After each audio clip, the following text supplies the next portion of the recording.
A broken zipper may seem like a small problem, but it's something almost everyone has experienced. This issue can happen to jacket zippers, pants, or even bags.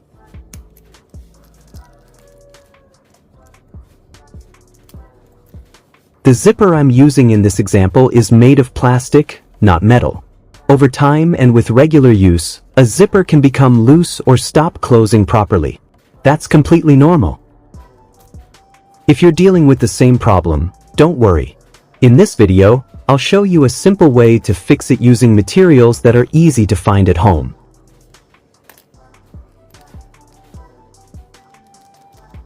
Besides a zipper that won't close properly, the zipper slider can also get stuck. This is another common problem that many people experience. To fix it, apply a small amount of lubricant. Here, I'm using Vaseline to make the repair process smoother and achieve the best possible result. Apply a thin layer of Vaseline evenly along the entire length of the zipper teeth. Before we continue, I'd love to know where you're watching this video from. Let me know your city and country in the comments below. I'm curious to see how far this video has reached around the world.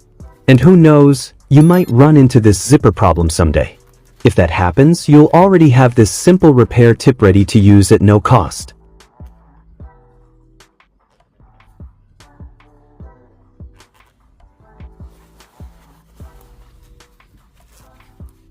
Now that the entire zipper has been lubricated with Vaseline, it's time to test it.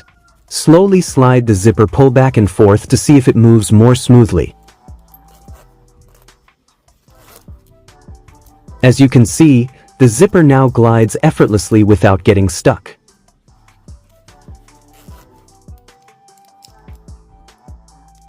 Now it's time to make the actual repair. Take a close look at the zipper slider. The gap between the top and bottom plates has become wider than it should be. This usually happens after the zipper has been opened and closed countless times over the years, or simply due to normal wear and tear.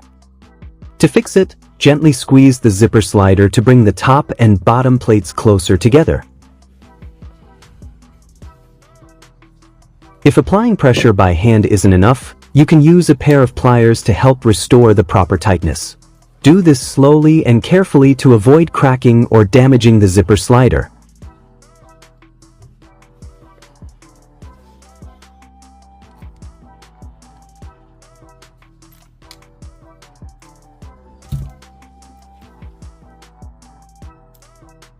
Now that the top and bottom plates are back to their proper position, it's time to test the repair.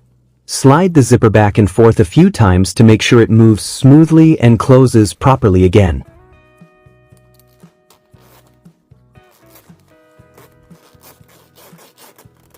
As you can see, the repair was a success.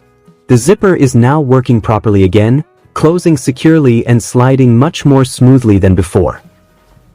With a simple method and a little know-how, many small problems can be fixed on your own without spending any money. If you found this tip helpful, feel free to share it with your friends and family. It might come in handy for them someday. Don't forget to like this video and subscribe so you won't miss more creative ideas and useful DIY tips. Thanks for watching, and I'll see you in the next video.